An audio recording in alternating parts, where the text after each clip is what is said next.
हाँ जी, good evening everyone. सभी को गुड इवनिंग, सभी को नमस्कार और सभी का स्वागत है हमारी वोकैब की special class fast track vocab के अंदर। इस क्लास में आपको डेली मैं आपको सिखाता हूँ वोकैबुलरी। ये 15 से 20 मिनट का सेशन होता है जो आपके सारे के सारे एग्जाम्स के लिए इंपॉर्टेंट है। चाहे आप कांस्टेबल की तैयारी कर रहे हैं, एक्साइज इंस्पेक्टर की तैयारी कर रहे हैं, सीनियर असिस्टेंट की तैयारी कर रहे हैं, तो ये सेशन आपको जरूर देखना है, जिससे आपकी वोकैबुलरी बिल्डअप होगी, वोकैबुलरी में आपकी नॉलेज जो है वो बढ़ जाएगी। तो चलिए स्टार्ट करते हैं आज के सेशन को। और जिस बच्चे ने बेटा टेलीग्राम ज्वाइन नहीं किया है वो टेलीग्राम जरूर ज्वाइन कर ले, क्योंकि इस क्लास का जो पीडीएफ है वो आपको मेरे टेलीग्राम चैनल पे मिलता है। ठीक है बच्चों, तो शुरू करते हैं आज के वर्ड से। तो आज का पहला वर्ड है, देखिए क्वेश्चन लिखा हुआ है यहाँ पे एक इस क्वेश्चन में लिखा है the penitent husband spends days at his wife's grave. Penitent जो हस्बैंड था, मतलब हस्बैंड कैसा था, पेंटिनेंट था। अब आप कहोगे सर पेंटिनेंट का मतलब क्या होता है? तो बेटा पेंटिनेंट का मतलब होता है कि जिसको अपनी बात पे पछतावा होता है, जिसको अपनी बात पे क्या हो, पछतावा होता है। कई बार होता है ना, हमसे गलती हो जाती है, फिर गलती होने के बाद हम उस चीज पे पछताते हैं कि यार मैंने ऐसा क्यों किया। हो सकता है इस हस्बैंड ने अपनी पत्नी को मार दिया गुस्से में, ठीक है। अब इसको पछतावा हो रहा है कि मैंने ऐसा क्यों कर दिया, तो उसकी कब्र पे जाके, उसकी ग्रेव पे जाके ये क्या करता था, टाइम बिताता था, ठीक है ना। तो पेंटिनेंट का मतलब होता है बेटा जब आपको किसी बात पे क्या होता है, रिग्रेट होता है। तो इसका अगर मैं सिनोनिम लिखूं तो इसका सिनोनिम हो जाएगा रिग्रेट। रिग्रेट का मतलब पछतावा होता है। इसे हम रिमोर्स भी कह सकते हैं। रिमोर्स का मतलब भी क्या होता है, पछतावा करना होता है। रिमोर्स वर्ड आप इसके लिए यूज कर सकते हैं। इसके लिए आप कंटाइट वर्ड भी यूज कर सकते हो। कंटाइट, कॉन्टाइट वर्ड भी आप इसके लिए यूज कर सकते हो, ये वाला वर्ड, ठीक है। इसके अलावा कंटाइट नहीं, कंट्राइट होता है कॉन्ट्राइट, TRITE, कॉन्ट्राइट वर्ड आप इसके लिए यूज कर सकते हो, ठीक है। इसके अलावा अगर मैं बात करूं तो आप इसके लिए और क्या कह सकते हो, रिपेंट। रिपेंट का मतलब भी क्या होता है, पछताना होता है। रिपेंट का मतलब भी पछतावा होता है। तो ये सारे वर्ड इसके क्या हो जाएंगे बेटा, सिनोनिम हो जाएंगे। तो मतलब बात समझ में आ गई। पेंटिनेंट का मतलब होता है किसी बात पे पछताना। पछताने को इंग्लिश में रिग्रेट कहते हैं, पछताने को इंग्लिश में रिमोर्स कहते हैं, कंट्राइट कहते हैं, रिपेंट कहते हैं। अगर मैं किसी बात पे सॉरी फील करूं तो सॉरी भी एक तरह से इसका क्या हो जाएगा बेटा, सिनोनिम हो जाएगा। एक तरह से सिनोनिम का काम करेगा। पेनीलेस, जिसके पास पैनी भी नहीं है, मतलब एक पैसा भी नहीं है, तो पेनीलेस बेटा होता है पुअर बंदा। अब इसको पुअर कह लो, इसको इंसॉल्वेंट कह लो। इंसॉल्वेंट वर्ड आप इसके लिए यूज कर सकते हो। इसको पॉपर कह लो, PAUPR सॉरी, पॉपर कह लो, ठीक है। इसको हम इम्पोवरिश कह सकते हैं। पॉवर्टी वर्ड होता है ना, पॉवर्टी, पॉवरिस्ट, ये वाला वर्ड भी आप इसके लिए यूज कर सकते हैं, ठीक है। तो इन सब का मतलब होता है गरीब आदमी। सीधा पेनीलेस का मतलब जो गरीब आदमी है, जो पुअर आदमी है, ठीक है ना, जिसके पास कुछ भी नहीं है, उसको बोलते हैं। इसको बैंक करप्ट भी कह सकते हो, ठीक है। पेनीलेस को बैंक करप्ट भी आप कह सकते हो, ओके। उसके बाद लास्ट ऑप्शन है पर्टिनेंट। पर्टिनेंट का मतलब होता है बेटा जो चीज हमारे लिए क्या होती है, सूटेबल होती है। क्या होती है, सूटेबल होती है। इसे हम एप्रोप्रिएट भी कह सकते हैं, एप्रोप्रिएट, ठीक है। इसे हम इसे हम रेलेवेंट भी कह सकते हैं, जो चीज किसी से रेलेवेंट है, सूटेबल है, ठीक है। तो रेलेवेंट वर्ड भी आप इसके लिए यूज कर सकते हो। तो लीजिए सारे के सारे वर्ड के मीनिंग समझ में आ गए। अब देखो यहां था पेंटिनेंट और ये क्या था, अनरिपेंटेंट। रिपेंट का मतलब क्या होता है, रिपेंट का मतलब जिसको अपनी बात पे पछतावा होता है, और अनरिपेंट का मतलब जिसको अपनी बात पे कोई पछतावा नहीं है। तो हमसे क्वेश्चन में एंटेनिम पूछा था बेटा, तो एंटेनिम इसका आ जाएगा ऑप्शन नंबर ए। बात समझ में आई? Option number A is the correct answer. देख लो भाई, इसको अच्छे से समझ में आ गया सबको। पेंटिनेंट का मतलब किसी बात पे पछतावा होना, ठीक है, और इसका ऑपोजिट आ जाएगा अनरिपेंटेड चलिए अगला क्वेश्चन है हमारे पास नेक्स्ट। इसमें लिखा है स्प्राई, SPRY, ठीक है। यहाँ पे फोटो भी लगी है। आप इस फोटो से थोड़ा सा आइडिया भी लगा सकते हो कि इस क्वेश्चन का आंसर क्या हो सकता है, ठीक है। क्या हो सकता है इसका आंसर, आप आइडिया भी लगा सकते हो।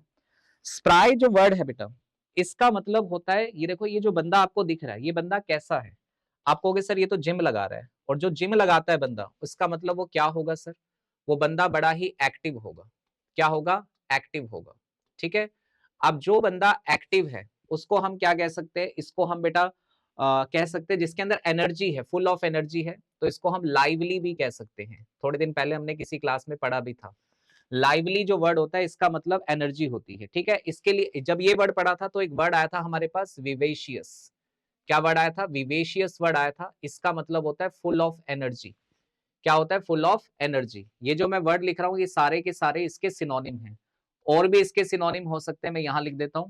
विवेशियस के अलावा बेटा इसको हम कह सकते हैं स्पिरिटेड। क्या कह सकते हैं? स्पिरिटेड, जिसके अंदर एनर्जी होती है, स्पिरिटेड। स्पिरिटेड, ठीक है, ये कह सकते हो। और क्या कह सकते हैं इसको? स्प्राइट भी कह सकते हैं, SPRIGST। स्प्राइट वर्ड भी आप इसके लिए यूज कर सकते हो, ठीक है। तो समझ में आ गया मैंने? स्प्राई का मतलब क्या होता है बेटा? जिसके अंदर एनर्जी हो, जो फुल एकदम बढ़िया है। अब अगर मैं एजाइल की बात करूं तो एजाइल बेटा इसका सिनोनिम हो जाएगा जो फुर्तीला होता है, जिसके अंदर पूरी फुर्ती होती है, पूरी एनर्जी होती है, उसको बोलते हैं एजाइल, ठीक है। उसके बाद है लेथार्जिक। काफी बार ये वर्ड हमने पढ़ा हुआ है। लेथार्जिक का मतलब क्या होता है बच्चे? लेथार्जिक का मतलब होता है आलसी। अब आलसी को हम इंग्लिश में लेजी कहते हैं, आलसी को हम इंग्लिश में लैंग्विड कहते हैं, आलसी को हम इंग्लिश में स्लगिश कहते हैं। स्लगिश वर्ड आप इसके लिए यूज कर सकते हो, ठीक है। और आलसी को क्या कहते हैं बेटा? डोरमेंट कहते हैं, डोरमेंट, ठीक है ना।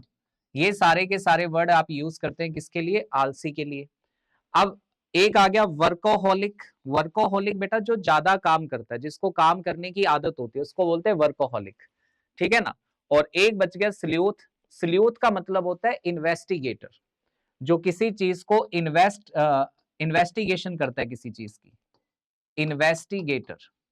इसको हम एक तरह से डिटेक्टिव भी कह सकते हैं। जासूस होते हैं ना, जासूस, किसी चीज की छानबीन करना, वो काम करते हैं, इसको कहते हैं स्ल्यूथ, ठीक है। लीजिए, तो अब हमसे पूछा था कि स्प्राई का ऑपोजिट मीनिंग क्या होगा, तो बेटा स्प्राई का ऑपोजिट मीनिंग हो जाएगा लेथार्जिक, यानी कि आलसी। क्योंकि स्प्राई का मतलब क्या था? स्प्राई का मतलब था जो ज्यादा एनर्जी जिसके अंदर होती है, तो जिसमें एनर्जी नहीं है, जो आलसी है, वो लेथार्जिक हो जाएगा। तो इस क्वेश्चन का राइट आंसर आ जाएगा ऑप्शन नंबर बी। क्लियर होगी बात? ये सारे के सारे मीनिंग बेटा नोट कर लिया करो, अपनी नोटबुक में नोट्स बना लो। मैंने कहा है खुद के बढ़िया नोट्स, ठीक है ना, तो आपको चीजें बढ़िया समझ में आएंगी। अगला क्वेश्चन देखिए, number third. Question number third में लिखा है डेप्लीशन। डेप्लीशन, अब डेप्लीशन का मतलब क्या होता है? देखो, कह रहा है कि depletion of old things has become a fancy business as it bring back old memories but a high cost. कहता है जो डेप्लीशन हो रहा है, किस चीज का डेप्लीशन हो रहा है? पुरानी चीजों का डिप्लीशन हो रहा है। तो पुरानी चीजों का डिप्लीशन होने का मतलब है, पुरानी चीजों का डिप्लीशन होने का मतलब है, ठीक है, कि कोई चीज क्या हो रही है? खत्म हो रही है। आप डेप्लीशन को बेटा खत्म होने के सेंस में नहीं लेते, डेप्लीशन को हम लेते हैं कौन से सेंस के अंदर? डेप्लीशन का मतलब किसी चीज का कम होना, किसी चीज का कम होना। पुरानी चीजें जो है वो कम हो रही हैं, तो कम होने को इंग्लिश में क्या कहेंगे सर?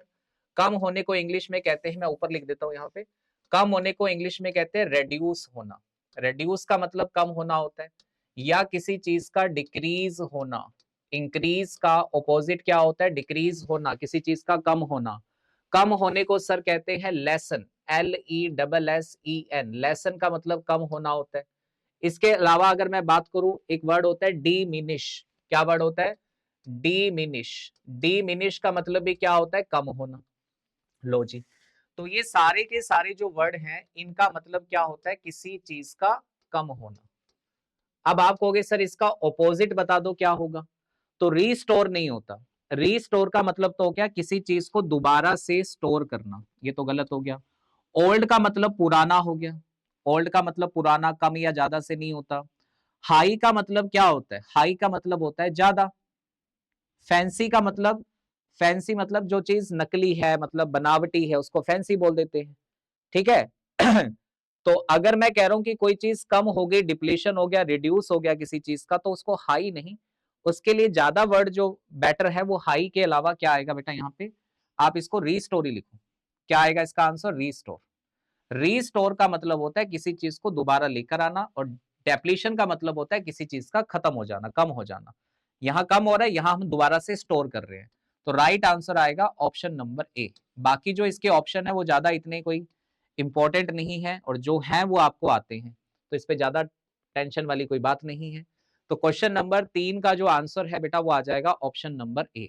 ठीक है, आगे चलते हैं अगले क्वेश्चन पर। स्कैंटी, स्कैंटी का मतलब क्या होता है?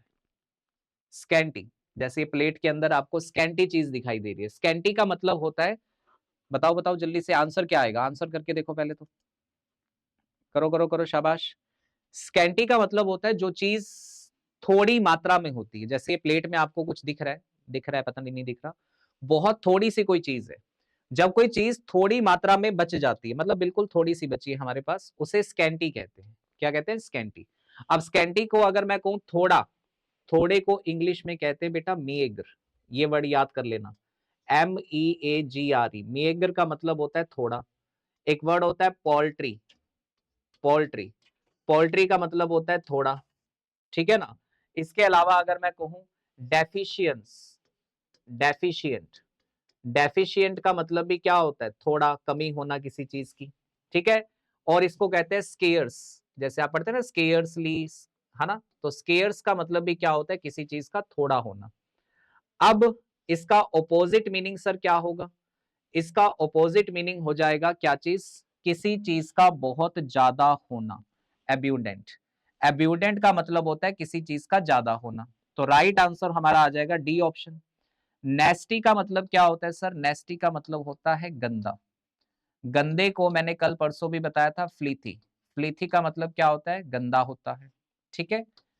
और डिफाइल का मतलब भी क्या होता है? डिफाइल का मतलब भी किसी चीज को गंदा करने से होता है, ठीक है भाई। बात समझ में आ गई? पोल्ट्री इसका क्या हो जाएगा? सिनोनिम हो जाएगा।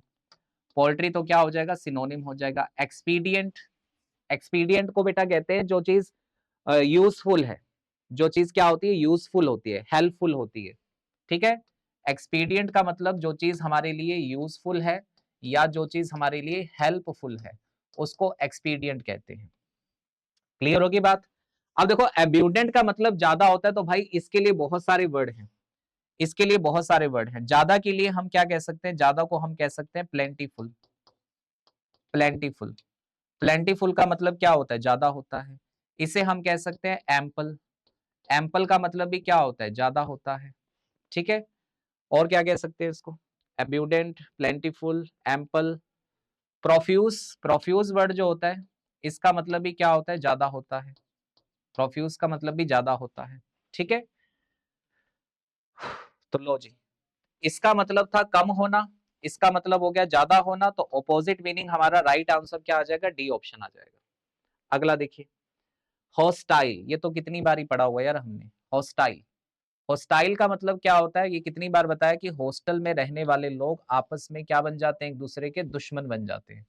तो हॉस्टाइल का मतलब होता है व्हेन यू आर एनिमी, जब आप किसी के दुश्मन हैं, ठीक है। इसे हम एंटागोनिस्ट भी कहते हैं, एंटागोनिस्ट, या फिर इसे हम एनिमोसिटी कहते हैं, एनिमोसिटी। एनिमोसिटी का मतलब भी शत्रुता या दुश्मनी होती है, ठीक है। बेलिकोज भी कह सकते हो, बेलिकोज का मतलब भी जो लोग आपस में लड़ाई करते हैं, झगड़ते हैं। बेलिजिरेंट भी कह सकते हो, इसी से बनता है ये। बेलिजिरेंट वर्ड भी आप इसके लिए यूज कर सकते हो, ठीक है। बेलिकोज यूज कर सकते हो। ये सारे के सारे क्या हो जाएंगे? सिनोनिम हो जाएंगे, ठीक है। उसके बाद अगर एंटागोनिस्ट की बात करूं तो ये तो बेटा इसका सिनोनिम ही हो गया, ठीक है। एक्यूरेट ना तो दुश्मनी से रिलेटेड है ना फ्रेंडशिप से रिलेटेड है, ये तो गलत हो जाएगा। हैंडी, जो चीजें आसान होती है, ये भी नहीं होगा, तो क्या आएगा? फेवरेबल। फेवरेबल मतलब जिसको आप फेवर कर रहे हो, जिसको आप सपोर्ट कर रहे हो। सपोर्ट किसको करोगे? जो आपका दोस्त होगा, दुश्मन थोड़ी होगा वो, ठीक है। तो इस क्वेश्चन का एंटेनिम जो पूछा है वो आ जाएगा ऑप्शन नंबर बी। लीजिए, तो ये थे आज के हमारे 5 वर्ड। एक बार मैं दोबारा से आपको रिवाइज करवा देता हूं। पहला वर्ड हमारे पास क्या था?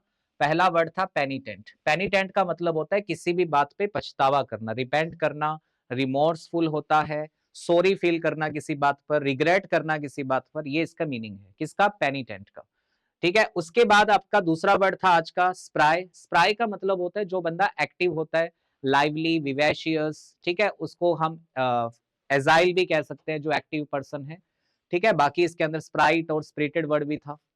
उसके बाद तीसरा वर्ड आज का था हमारा डेप्लीशन। डेप्लीशन का मतलब किसी चीज की कमी होना होता है, और स्कैरसिटी का मतलब भी किसी चीज की कमी होना होता है, स्कैंटी का मतलब। उसके बाद था लास्ट हमारे पास होस्टाइल, दुश्मनी होता है, आपस में एक दूसरे से शत्रुता होती है। लीजिए, अब एक बात मैं आपको बता दूं बेटा, अगर आप इंग्लिश पढ़ रहे हैं तो आपको बता दूं कि 24 तारीख को हमारा कांस्टेबल का नया बैच शुरू हो रहा है।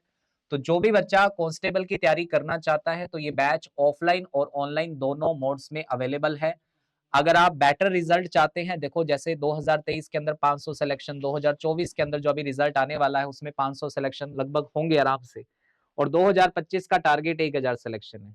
तो अगर आप अपनी ऑफलाइन के अंदर सीट बुक करना चाहते हैं तो ये नंबर जो मैं आपको दे रहा हूँ 9872430815, इसमें आपने रजिस्ट्रेशन करवानी है। कितने रुपए की? 100 रुपए की।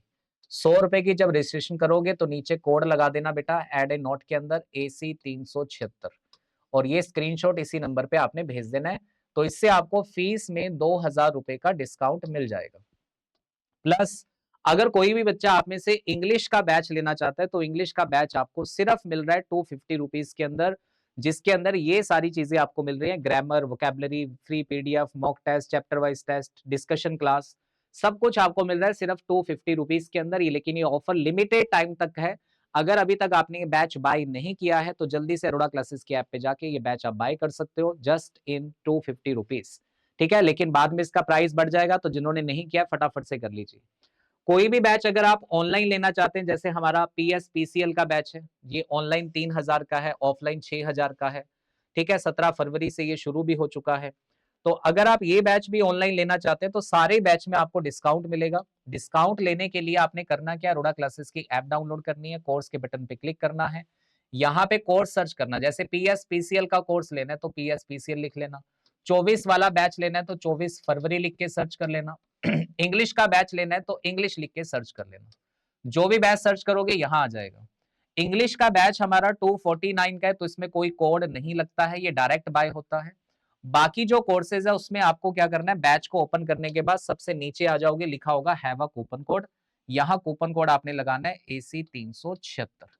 ठीक है भाई, और इससे मिलेगा आपको मैक्सिमम डिस्काउंट। और बाकी देखो इंग्लिश की हमारी क्लास जो है 8 बजे डेली यूट्यूब पर होती है, वो क्लास भी आपने जरूर अटेंड करनी है अगर आप अपनी इंग्लिश को इंप्रूव करना चाहते हैं तो मिलेंगे कल आपसे। Thank you so much, bye bye.